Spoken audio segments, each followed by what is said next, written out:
Hello, I'm Dennis Snow, and this is Speaking of Service Excellence. One of the many joys of being a grandparent is having the excuse to rewatch Disney's animated films. I love them. Beauty and the Beast, the animated version, remains one of my favorites. I think it was a wonderfully produced film. I hope that you've had a chance to see it. And if you haven't, you should be ashamed of yourself. One of the film's most famous scenes involves Belle, the film's heroine, being enthralled by the magical preparations of a spectacular dinner as the animated candelabra Lumiere sings the song, "Be Our Guest."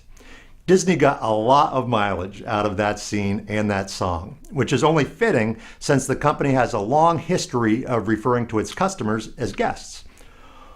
Walt Disney's philosophy at Disneyland was that they didn't have customers. They had welcome guests. It was a mindset he worked very hard to instill in the park's cast members. Now keep in mind that prior to Disneyland, amusement parks were often dirty and unsafe places, staffed by gruff, surly employees. Walt's vision was for Disneyland's visitors to feel that they were guests in his home, and he expected every cast member to treat them exactly that way. This guest philosophy is applicable to any business, whether you call your customers clients, patients, residents, or customers.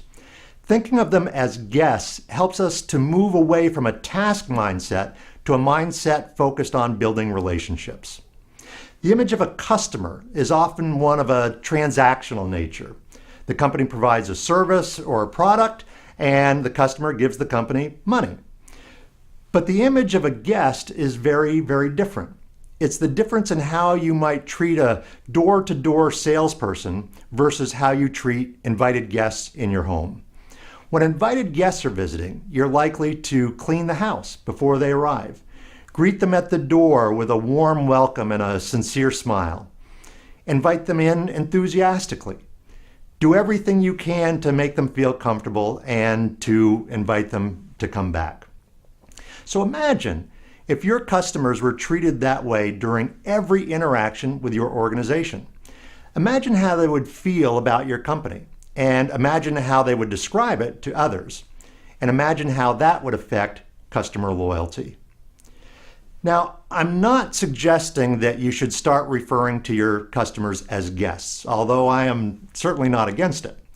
What I am suggesting is adopting the mindset of treating customers as welcome guests.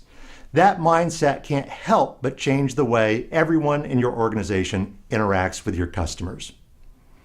So here's something to think about. Are you inviting customers to be your guests? And are you treating them as invited guests? I hope that you found the ideas in this video to be beneficial. If you'd like information about how Snow & Associates can help your organization, or if you'd simply like access to additional customer service resources, please visit our website, www.snowassociates.com. Thanks so much for watching.